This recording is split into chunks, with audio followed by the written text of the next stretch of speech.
नमस्कार, स्वागत है आप सभी का सुजस सारांश की इस क्लास में। इस क्लास में हम पढ़ते हैं राजस्थान का करंट अफेयर्स, जिसका आधार होता है राजस्थान सरकार की सुजस पत्रिका। शुरुआत करते हैं हेडलाइंस के साथ। सबसे पहली जानकारी है विधानसभा चुनाव 2023 को लेकर। पिछले कुछ दिन से लगातार यही जानकारी सबसे ज्यादा चर्चा में है। राजस्थान में विधानसभा चुनाव 25 नवंबर को होने वाले हैं। मतदान का समय रहेगा सुबह 7 से लेकर शाम को 6 बजे तक। अब इससे ही संबंधित बहुत सारी जानकारियां हैं, यानी कि मतदान प्रतिशत बढ़ाने के लिए भारत निर्वाचन आयोग द्वारा कई कार्यक्रम संचालित किए जा रहे हैं। पिछले क्लास में हमने पढ़ा कौन कौन सी नई मोबाइल ऐप जो कि ईसीआई यानी कि इलेक्शन कमीशन ऑफ इंडिया द्वारा लॉन्च की गई है, या कौन से नए पोर्टल लॉन्च किए गए हैं। ऐसे ही बहुत सारे कार्यक्रम मतदाता जागरूकता से संबंधित आज की क्लास में भी हम पढ़ने वाले हैं। आपराधिक रिकॉर्ड वाले उम्मीदवारों को 13 दिन में 3 बार अपराध की जानकारी सार्वजनिक करनी होगी। ये जानकारी भी हम पहले पढ़ चुके हैं। इसका क्या है, इसका विवरण क्या है, तो इस जानकारी में ये है कि जो भी आपराधिक पृष्ठभूमि वाले उम्मीदवार हैं और वो चुनाव लड़ने जा रहे हैं, तो निर्वाचन आयोग का अब ऐसा आदेश है कि इनको ये जानकारी सार्वजनिक करनी होगी, वो भी कम से कम 3 बार, और विभिन्न जो प्लेटफॉर्म है उन पर, यानी कि जैसे इलेक्ट्रॉनिक मीडिया, प्रिंट मीडिया, इन सभी पर ये जानकारी देनी होगी। कब कब देनी होगी, तो पहली बार जानकारी देनी होगी 10 से लेकर 13 नवंबर के बीच में, दूसरी बार देनी होगी जानकारी 14 नवंबर से 17 नवंबर के बीच में, और तीसरी बार 18 नवंबर से चुनाव प्रचार की जो अंतिम तिथि है यानी कि 23 नवंबर। कहाँ? राजस्थान में। तो राजस्थान में इसकी ये तारीखें रहेंगी जिनमें 3 बार इनको अपनी आपराधिक पृष्ठभूमि यदि कोई रही है तो उसकी जानकारी देनी होगी। इसके लिए इनको फॉर्मेट C1 में उम्मीदवार को ये जानकारी भरनी होगी। सारी चीजें हम पहले पढ़ चुके हैं ये वाली। इसके बाद मतदान से ही संबंधित जानकारियां, जहाँ जल महल की पाल पर दीपदान के साथ मतदान की अपील की गई। जोधपुर में होम वोटिंग का दूसरा प्रशिक्षण शिविर। यहाँ है मतदाता जागरूकता के लिए वीडियो कॉन्टेस्ट का शुभारंभ। कहाँ किया गया है ये वीडियो कॉन्टेस्ट का शुभारंभ? यह है बूंदी जिले में। इस जानकारी को आज डिटेल में पढ़ने वाले हैं। इसके बाद अगले दिन की जो न्यूज है, 200 विधानसभा क्षेत्रों में 1875 उम्मीदवार कुल इन्होंने नामांकन भरा है जो चुनाव लड़ने जा रहे हैं। आगे अगले पेज पर इनको डिटेल में दिया गया है कि कहां कहां किस निर्वाचन क्षेत्र से कुल कितने उम्मीदवार हैं, इनकी जानकारी एक दी गई है, यानी केवल आंकड़े की एक बात है। इसके बाद अगली जानकारी है श्री पुष्कर पशु मेला, जो कि 14 नवंबर से शुरू होने वाला है और कब तक चलेगा? 27 नवंबर तक इसका आयोजन किया जाएगा। अलग अलग दिन क्या क्या आयोजन होंगे उनको आज हम डिटेल में देखने वाले हैं। इसके बाद मतदाता जागरूकता से संबंधित अलग अलग कार्यक्रमों का आयोजन। अगली जानकारी विधानसभा चुनाव 2023, जहां मुख्य निर्वाचन अधिकारी ने अपील की, और वो अपील क्या है कि राजनीतिक दल, उम्मीदवार और समर्थक आदर्श आचार संहिता की पालना करें। इसके लिए ही एक ऐप है, कौन सी? C vigil app. ये भी भारत निर्वाचन आयोग यानी कि इलेक्शन कमीशन ऑफ इंडिया द्वारा लॉन्च की गई है, जिस पर आम जनता में से कोई भी यदि कहीं देखता है कि मॉडल कोड ऑफ कंडक्ट यानी कि आदर्श आचार संहिता का उल्लंघन होता है, ऐसा होता हुआ वो देखता है, तो वहां का कोई फोटो खींच के या फिर उसकी वीडियोग्राफी करके इस ऐप पर डाल सकता है। 100 मिनट के अंदर उसका समाधान किया जाएगा। इसके बाद अगली जानकारी जो आप देख रहे हैं, राजस्थान के अलग अलग क्षेत्रों से मतदान प्रतिशत बढ़ाने के लिए वहां के जो स्थानीय निर्वाचन अधिकारी हैं विभिन्न कार्यक्रमों का आयोजन कर रहे हैं, उससे संबंधित ही कुछ फोटोग्राफ्स। अगली जानकारी है एशियाई खेलों की स्वर्ण पदक विजेता दिव्य कीर्ति सिंह स्टेट इलेक्शन आइकन नियुक्त। अब ये हमारे काम की जानकारी है। इस तरह के क्वेश्चन पूछे जा सकते हैं कि दिव्य कीर्ति सिंह किस खेल से संबंधित हैं, राजस्थान में कहाँ के निवासी हैं, और अभी अभी इनको किसका स्टेट आइकन नियुक्त किया गया है। तो राजस्थान के होने वाले जो विधानसभा चुनाव हैं उनके लिए स्टेट इलेक्शन आइकन इनको नियुक्त किया गया है। और पहले ये एशियाई खेलों में किस खेल में? तो घुड़सवारी में एशियाई खेलों में इन्होंने स्वर्ण पदक जीता है। इस तरह के क्वेश्चन पूछे जा सकते हैं। इसके बाद आगे है एक परिवार के लिए भी मतदान केंद्र, ये यानी कि राजस्थान के जो दुर्गम इलाके हैं वहां भी मतदान केंद्र बनाया गया है। अगली जानकारी मतदान की अलख जगाने के लिए मृण शिल्प कृतियां, अलग अलग तरह से ये जो मतदान को या मतदाताओं को जागरूक करने के लिए अलग अलग कार्यक्रम मतदान निर्वाचन अधिकारियों द्वारा किए जा रहे हैं। और यहाँ क्या? सी विजिल ऐप के बारे में ही, जिसका उद्देश्य क्या है? आदर्श आचार संहिता के उल्लंघन को रोकना। ये वही फोटोग्राफ्स हैं जो कि मतदाताओं की जागरूकता के लिए। केवाईसी ऐप से अपने उम्मीदवार के बारे में जाने। यहाँ केवाईसी का मतलब क्या है? Know your candidate. इस ऐप के बारे में भी हम पहले पढ़ चुके हैं। इसके अलावा और कौन कौन सी मोबाइल एप्लीकेशन दी गई हैं, जैसे कि सक्षम ऐप, जो कि अगर दिव्यांग मतदाता है उनको कुछ सुविधाएं इस पे प्रदान की जाती हैं, वोटर हेल्पलाइन ऐप, ऐसे ही सुविधा कैंडिडेट ऐप, ये सारी जानकारी भी हम पहले पढ़ चुके हैं। मतदान के लिए फोटो पहचान पत्र के साथ ही 12 प्रकार के दस्तावेज मान्य, 12 दस्तावेजों का नाम यहाँ दिया गया है। होम वोटिंग कब से कब तक रहेगी? राजस्थान विधानसभा में पहली बार ये प्रक्रिया होने वाली है, जो कि 15 से 19 नवंबर तक होम वोटिंग का आयोजन किया जाएगा। होम वोटिंग के लिए पात्र कौन कौन है? तो होम वोटिंग के लिए पात्र हैं 80 वर्ष से अधिक आयु के जो सीनियर सिटीजन है, वरिष्ठ नागरिक हैं, या फिर 40% से अधिक दिव्यांग श्रेणी के मतदाता है, या फिर कोविड-19 यानी कि कोरोना पॉजिटिव जो व्यक्ति हैं, इनके लिए होम वोटिंग की सुविधा दी जाएगी। ये सुविधा वैकल्पिक है, यानी कि इनको ये विकल्प चुनने की अनुमति दी जाएगी, चाहे तो ये विकल्प चुन सकते हैं, इसके लिए उनको आवेदन करना होगा। दिव्यांग और बुजुर्गों ने पहली बार घर से मतदान किया। होम वोटिंग की प्रक्रिया राजस्थान में कब से शुरू हुई है? पहले चरण का शुभारंभ हुआ है 15 नवंबर से। यहाँ जानकारी दी गई है दिव्यांग एवं वरिष्ठ मतदाताओं के लिए मतदान करना हुआ और भी आसान, किसके माध्यम से? होम वोटिंग की सुविधा के माध्यम से। अच्छा, होम वोटिंग में जो मतदान का तरीका है, जैसे कि आप देख पा रहे हैं फोटोग्राफ्स में, इनको मतपत्र, एक मत पेटी के द्वारा मतदान कराया जाता है घर जाकर, यानी ईवीएम मशीन के माध्यम से नहीं। ये कैसे होगा? जो पुराना पैटर्न था, मत पेटी के माध्यम से मतदान होम वोटिंग के तहत किया जा रहा है। होम वोटिंग के बारे में ही यह जानकारी है। मतदान दल पहाड़ों के बीच कंधे पर मतपेटी लेकर मतदाताओं के घर पहुंचे। तो इसमें खास बात यह है, ये मतदान कैसे हो रहा है? मतपेटी के माध्यम से, बैलेट पेपर के माध्यम से मतदान हो रहा है, मोहर लगा के, जो पुराना पैटर्न था। राजस्थान मंडप का शुभारंभ कहाँ हुआ है? ये तो नई दिल्ली के प्रगति मैदान में 42वां अंतरराष्ट्रीय व्यापार मेला, इसका आयोजन किया जा रहा है, और इसी में राजस्थान मंडप बनाया गया है, यानी कि अलग अलग राज्यों के यहाँ मंडप बनाए गए हैं प्रगति मैदान नई दिल्ली में। ये क्या है आयोजन? तो ये है भारतीय अंतरराष्ट्रीय व्यापार मेला, जिसमें राजस्थान मंडप का भी शुभारंभ किया गया है। प्रदेश में ईवीएम मशीनों की कमीशनिंग शुरू हुई है। अगली जानकारी है मतदान से ही संबंधित, मतदाता जागरूकता से संबंधित, ये है सतरंगी सप्ताह, जो कि 16 नवंबर से शुरू होगा। ये भी भारत निर्वाचन आयोग का ही एक कार्यक्रम है।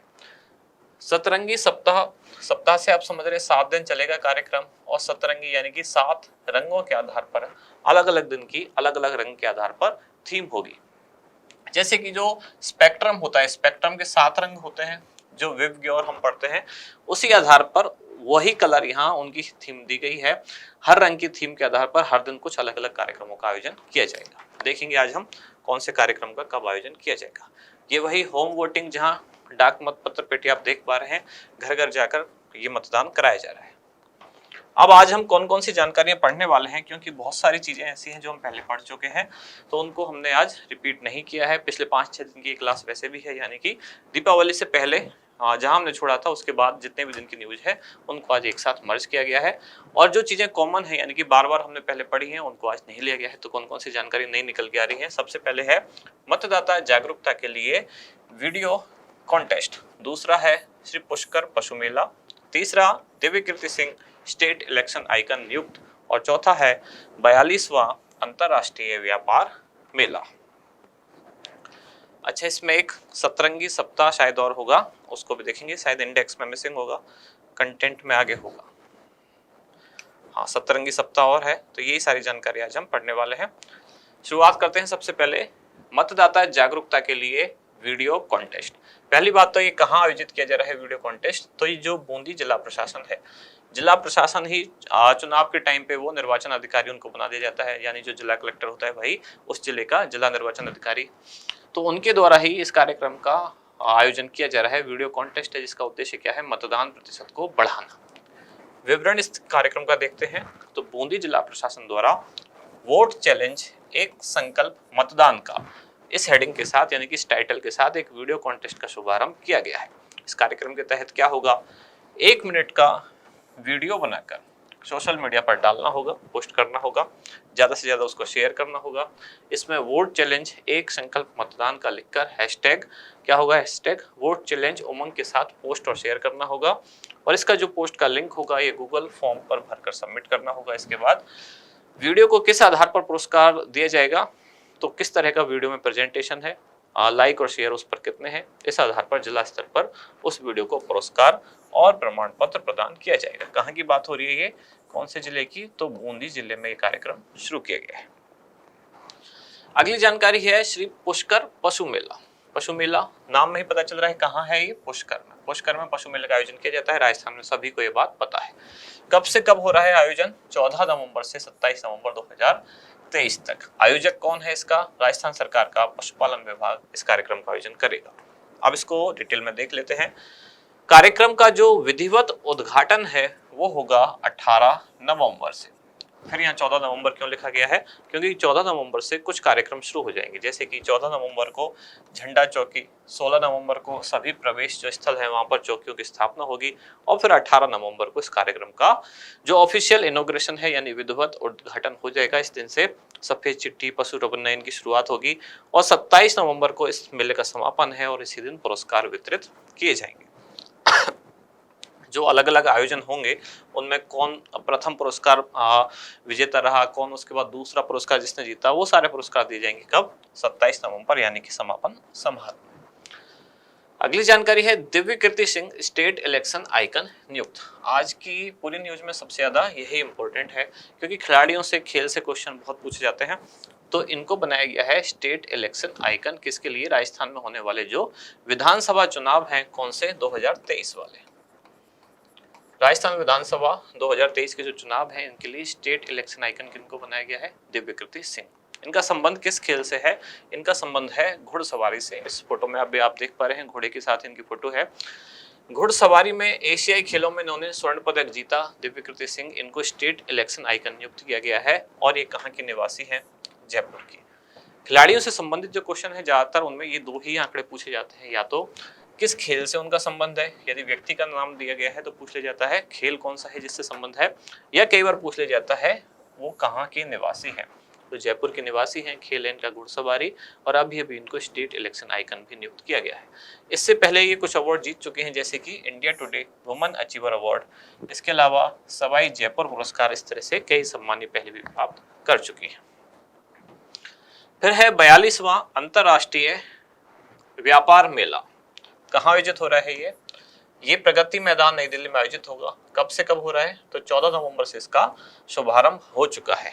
अब राजस्थान के संदर्भ में इस न्यूज में क्या खास है, तो राजस्थान सरकार के द्वारा यहाँ राजस्थान मंडप एक बनाया गया है। राजस्थान मंडप में क्या होगा कि राजस्थान के जो विश्व प्रसिद्ध उत्पाद हैं, अलग अलग चीज जो यहाँ की पहचान है, उनका यहाँ प्रदर्शन किया जाएगा, ताकि जो विदेशी या देशी जो भी आगंतुक हैं, जो भी लोग यहाँ हैं, वो देख सकें कि राजस्थान के कौन कौन से उत्पाद हैं, और साथ ही उनका व्यापक प्रचार प्रसार भी हो सके, यानी उनको एक तरह से मार्केटिंग भी उनकी की जा सके। इस मेले में राजस्थान के उद्यमियों द्वारा लगभग 25 स्टॉल, यानी कि एक तरह की छोटी छोटी जो दुकान होती हैं वहां लगाई जाएंगी, उन पर उत्पादों का प्रदर्शन किया जाएगा। राजस्थान की तरफ से कौन कौन भाग ले रहा है, तो राजस्थली पर्यटन विभाग, खाद्य विभाग, महिला एवं बाल विकास विभाग, उद्योग विभाग, ये इस मेले में भाग ले रहे हैं।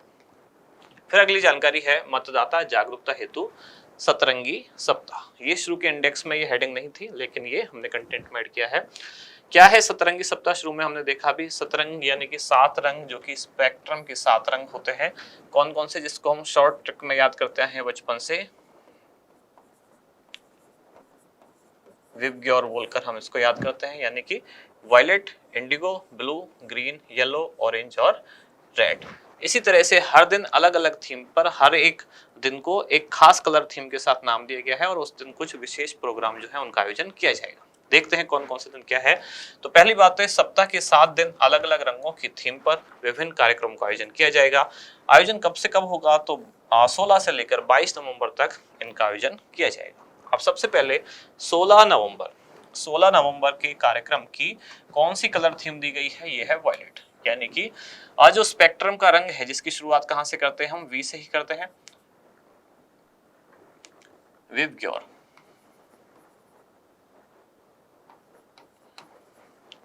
Violet, indigo, blue, green, yellow, orange और रेड। शुरुआत वायलेट, तो पहली थीम भी किस पर है, वायलेट कलर पर। इस दिन एक खास थीम के साथ, यानी कि हम भी नाचेंगे गाएंगे वो डल कर आएंगे, इस थीम के साथ एक कार्यक्रम का आयोजन किया जाएगा। जो कार्यक्रम क्या है, ये मेनली एक लोक नृत्य है। अब हर दिन के अलग अलग आयोजन के द्वारा कुछ खास वर्ग को टारगेट किया जा रहा है, यानी कि उनमें मतदान के प्रति जागरूकता बढ़ाना। तो पहले दिन जो कार्यक्रम है, यानी कि नाचने गाने का जो लोक नृत्य का आयोजन होगा, इसमें जो भारत निर्वाचन आयोग द्वारा किनको टारगेट किया जा रहा है, तो खास तौर से जो घुमक्कड़ वर्ग के लोग हैं या जो आदिम जनजाति ग्रुप हैं, उनको लक्षित किया जा रहा है।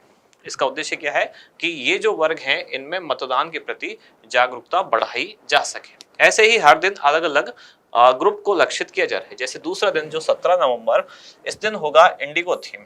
स्पेक्ट्रम का जो अगला रंग है इंडिगो थीम। इस दिन क्या है, थीम का नाम क्या रखा गया है, अंगुली पर निशान राष्ट्र के नाम। इस थीम पर यानी कि इस टाइटल के साथ एक म्यूजिकल बैंड प्ले का आयोजन किया जाएगा। और इसमें लक्षित समूह कौन सा है, तो जो श्रमिक हैं, जो दैनिक वेतन भोगी वर्ग है, उनको लक्षित करते हुए, यानी कि उनमें मतदान के प्रति जागरूकता लाने के लिए इस कार्यक्रम का आयोजन इंडिगो थीम पर अंगुली पर निशान राष्ट्र के नाम नामक हेडिंग के साथ आयोजन किया जाएगा। तीसरे दिन यानी कि 18 नवंबर, इस दिन कौन सा कलर, तो स्पेक्ट्रम का अगला कलर क्या है, ब्लू। ब्लू थीम के साथ ही कर्तव्य पथ पर राष्ट्र हित में, इस टाइटल के साथ एक वॉकथॉन यानी कि एक वॉक का आयोजन किया जाएगा। और यह कार्यक्रम क्या होगा, किस ग्रुप को टारगेट करेगा, तो ट्रांसजेंडर ग्रुप और जो घुमंतु वर्ग है, इनको लक्षित करते हुए इसका आयोजन किया जाएगा। अगला कलर कौन सा है, ग्रीन। 19 नवंबर को हम भी सक्षम राष्ट्र भी सक्षम थीम पर एक try scooty rally. Try scooty क्या होती है, जो तीन पीछे की तरफ उसमें 3 पहिए होते हैं, तो इसके लिए इस थीम पर आयोजन किया जाएगा, जिसमें लक्षित वर्ग कौन सा है, तो जो विशेष योग्य जन है खासतौर पर वही इस स्कूटी को चलाते हैं। पीछे की तरफ 3 पहिए, कुल मिला के 4 पहिए हो जाएंगे उसमें। तो इस पर ट्राई स्कूटी रैली का आयोजन किया जाएगा, जिसमें विशेष योग्यजन ग्रुप को लक्षित किया जाएगा। फिर अगले दिन यानी कि 20 नवंबर, इस दिन येलो थीम और हेडिंग क्या होगी, मानवाधिकार का प्रयोग करेंगे, वोट करेंगे, वोट करेंगे। इस थीम पर फ्लैश मोबाइल जागरूकता रैली, ये शहरी जो मतदाता हैं, जो यूथ वोटर्स हैं, उनको लक्षित करके इसका आयोजन किया जाएगा। 21 नवंबर, अगला कलर कौन सा, ऑरेंज थीम। इस पर वोट करूंगी तभी तो बढ़ूंगी थीम पर महिला रंगोली और महिला मार्च, इसका आयोजन किया जाएगा। अब इसमें लक्षित वर्ग कौन सा है, तो सीधी सी बात है, महिला मतदाता ही इसमें लक्षित वर्ग है। 22 नवंबर जो कि सप्ताह का अंतिम दिन, रेड इसका कलर है, रेड थीम पर आयोजन होगा। नाम क्या है थीम का, लालच पर होगी चोट, सोच समझ कर करेंगे वोट। अब इसमें सभी मतदाताओं को खासतौर पर नैतिक एवं सूचित मतदान को लक्षित करते हुए ये कार्यक्रम आयोजित किया जाएगा। इसके बाद आज का अभ्यास प्रश्न क्या है, राजस्थान विधानसभा चुनाव 2023 हेतु स्टेट इलेक्शन आइकन नियुक्त की गई दिव्य कृति सिंह का संबंध किस खेल से है। आपके ऑप्शन है घुड़सवारी, निशानेबाजी, तीरंदाजी या फिर बॉक्सिंग। क्या होगा इसका सही उत्तर, वो आप बताएं कमेंट्स में। अब मिलते हैं कल अगले न्यूज के साथ अगली क्लास में। धन्यवाद।